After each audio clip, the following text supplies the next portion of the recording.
오늘부터 저는 여러분들과 함께 사무엘 하의 말씀을 나누도록 하겠습니다. 다윗이 아멜렉과의 전쟁에서 승리하고 시글락으로 돌아와 사흘째 되던 날 한 청년이 다윗을 찾아왔습니다. 그리고 그 청년이 하는 말이 이스라엘과 블레셋과의 전쟁에서 사울 왕이 전사하고 사울의 세 아들도 죽었을 뿐만이 아니라 이스라엘의 모든 병사도 전쟁에서 패하여 모두 죽었다고 전해줍니다. 다윗은 이 소식을 듣고 사울과 그의 아들 요나단의 죽음을 애도하며 노래를 지어서 불렀습니다. 그러면 오늘 말씀에서 주시는 교훈이 무엇일까요? 본문에는 대조되는 두 사람이 등장을 합니다.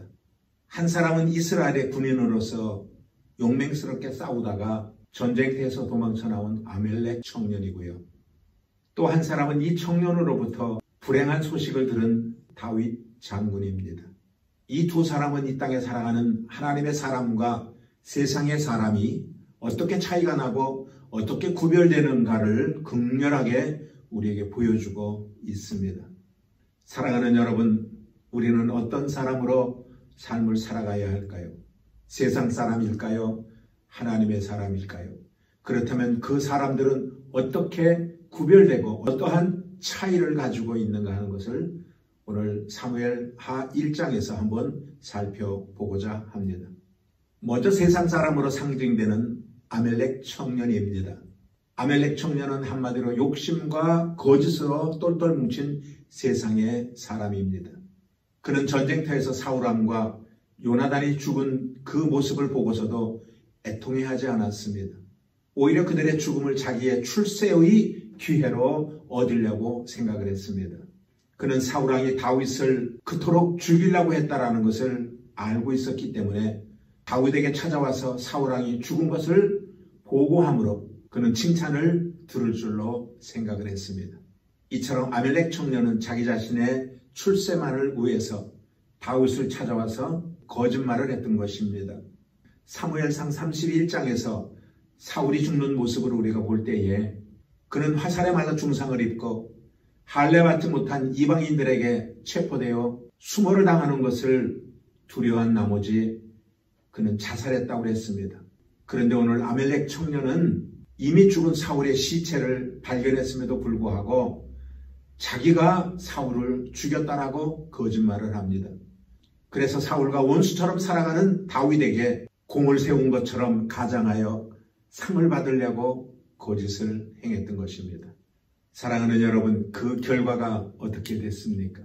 다윗은 사실 여부를 물어보지도 아니하고 오늘 그 청년을 벌을 내립니다. 그 벌을 내린 것은 하나님께서 기름 부어 세워준 왕을 죽일 수 있다라고 하는 생각을 가진 것을 다윗은 원치 아니하였습니다. 그래서 다윗은 아멜렉 청년을 죽였던 것입니다. 우리는 아멜렉 청년의 죽음을 보면서 이런 생각이 듭니다. 야고보서 1장 5절에 욕심이 잉태한 즉 죄를 낳고 죄가 장성한 즉 사망을 낳는다라는 말씀이 기억이 납니다. 그러므로 하나님의 사람은 욕심과 거짓을 멀리해야 됩니다. 사실 우리도 예전에는 욕심과 거짓으로 삶을 살았던 부끄러운 사람들입니다. 그러나 이제는 우리가 새 사람이 되었고 새로운 피조물이 되었으며 하나님의 자녀로서 새 출발을 하게 된 것입니다. 바라옵건대 우리가 하나님의 자녀답게 욕심과 거짓을 집어던져버리고 복된 삶을 사는 저와 여러분들이 되어지시기를 주님의 이름으로 축원을 드리겠습니다. 두 번째로 하나님의 사람으로 상징되는 다윗을 살펴보겠습니다. 오늘 1장 말씀에서 다윗은 하나님의 사람이 어떠한가를 우리에게 보여주고 있습니다. 하나님의 사람은 공의를 행하면서 살아가는 사람입니다. 왜냐하면 하나님은 공의의 하나님이시기 때문인 것입니다.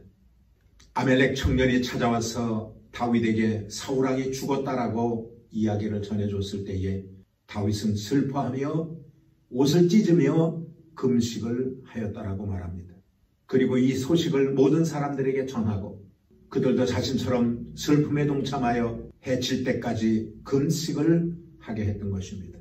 다윗은 해가 지고 난 다음에 금식을 풀고 다시 그 아멜렉 청년에게 질문을 합니다. 13절의 말씀을 한번 보겠습니다. 다윗이 그 고한 소년에게 묻되 너는 어디 사람이냐? 대답하되 나는 아멜렉 사람 곧 외국인의 아들이니이다. 청년이 자기는 아멜렉 사람이라고 이야기를 하니까 다윗이 심히 그에게 꾸중을 합니다. 그것이 14절의 말씀입니다. 다윗이 저에게 이르되 내가 어찌하여 손을 들어 여호와의 기름 부음 받은 자 죽이기를 두려워하지 아니하였느냐 하고, 그리고 다윗은 부하에게 명령을 하여 그 아멜렉 청년을 죽이도록 합니다. 그리고 죽어가는 아멜렉 청년을 향하여 다윗은 다시 이렇게 이야기를 합니다. 16절에 있는 말씀을 읽어보겠습니다. 다윗이 저에게 이르기를 내 피가 내 머리로 돌아갈지어다. 내 입이 내게 대하여 증거하기를 내가 여호와의 기름 부은 자를 죽였노라 함이니라 하였더라. 오늘 다윗의 말은 그렇습니다. 내가 너를 죽이는 이유가 있다라고 말합니다. 그것은 너가 스스로 여호와께서 기름 부은 자를 죽였기 때문이라고 말했다라는 것입니다. 다윗은 아멜렉 청년이 정말로 사울을 죽였는지 안 죽였는지 그 여부를 확인하고 싶지 않았습니다. 다만 그 청년이 행한 행위가 불손했기 때문인 것입니다. 그것은 어떻게 하나님께서 기름 부은 사람을 죽일 수 있다라고 생각했냐는 것입니다. 그래서 그 말에 단호히 다윗은 심판을 내렸던 것입니다. 다윗은 이처럼 매사에 공과 의를 행하며 삶을 살았던 사람입니다. 그렇기 때문에 하나님께서는 내 마음에 합한 자라고 하셨습니다. 사랑하는 여러분, 다윗은 하나님의 사랑도 그대로 사람들에게 나누어 주었던 사람입니다. 다윗은 사울과 요나단이 죽었다라는 그 소식을 듣고 얼마나 슬퍼했던지 그는 옷을 찢으며 그는 금식을 하며 애도의 노래를 불렀습니다. 그것도 혼자 부른 것이 아니라 모든 백성들에게 그 노래를 부르도록 했습니다.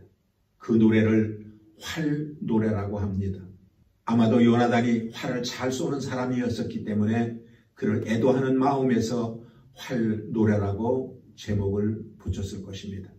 그 애가의 첫머리에 다윗은 사울과 요나단의 죽음을 가리켜서 19절에 이렇게 말해주고 있습니다. 이스라엘아 너의 영광이 산 위에서 죽임을 당하였도다. 오호라 두 용사가 엎드러 졌느니라. 자신의 친한 친구였던 요나단뿐만이 아니라 자신의 개인적인 원수처럼 삶을 살아왔던 사울왕까지도 이스라엘의 영광이었었다라고 칭하고 있는 것입니다. 그 이유는 그 두 사람이 이스라엘 나라의 상징적인 존재였기 때문인 것입니다. 다윗이 지은 노래를 보게 되면 다윗은 사울왕에 대해서 긍정적인 측면을 바라보고 많은 칭찬을 했습니다. 사울왕이 초기에는 하나님의 말씀에 순종하며 옳은 행동도 많이 했지만 이후로는 하나님을 거역하고 열등감 때문에서인지 집요하게 다윗을 죽이려고 했음에도 불구하고 다윗은 그를 높이 긍정적으로 평가를 하고 있는 것입니다. 그는 사울의 허물을 덮어주었습니다. 사랑하는 여러분, 우리도 다윗과 같은 하나님의 사람이 아닌가요? 그렇다면 우리도 하나님의 성품을 닮은 사람으로서 많은 사람들의 허물을 덮어주고 세상의 모든 것들을 바라볼 때에 긍정적인 눈으로 바라볼 수 있는 저와 여러분들이 되어주시기를 주님의 이름으로 축원을 드리겠습니다. 저는 사무엘하 1장의 말씀을 정리하고자 합니다. 오늘 본문 말씀을 통해서 다윗이 얼마나 하나님의 사람인지를 다시 한번 깨닫게 됩니다. 자기를 괴롭혔던 사울이었지만 그가 죽었다라는 소식을 듣고 깊이 슬퍼했고 사울을 자신이 죽였다고 거짓말을 한 아멜렉 청년을 징벌한 모습을 보면서 그는 공과 의를 행할 수 있는 사람이며 또한 사랑을 나눌 수 있는 사람인 것을 분명히 알게 되었습니다. 오늘 본문 말씀에서는 상반된 두 사람의 모습을 살펴보았습니다. 한 사람은 세상 사람으로 상징되는 아멜렉 청년이고 그는 자기 자신의 이익만을 얻기 위하여 그는 욕심과 거짓으로 삶을 살아왔던 사람입니다. 그리고 한 사람은 하나님의 사람으로 상징되는 다윗입니다. 그는 하나님의 성품을 닮아서 사랑할 줄 알고 허물을 덮어줄 줄 알고 매사의 모든 것들을 긍정적인 시각으로 바라볼 수 있는 사람이었습니다. 사랑하는 여러분, 우리도 하나님의 사람입니다. 오늘 다윗을 본받아서 우리도 그러한 삶을 사는 저와 여러분들이 되어주시기를 주님의 이름으로 축원을 드리겠습니다.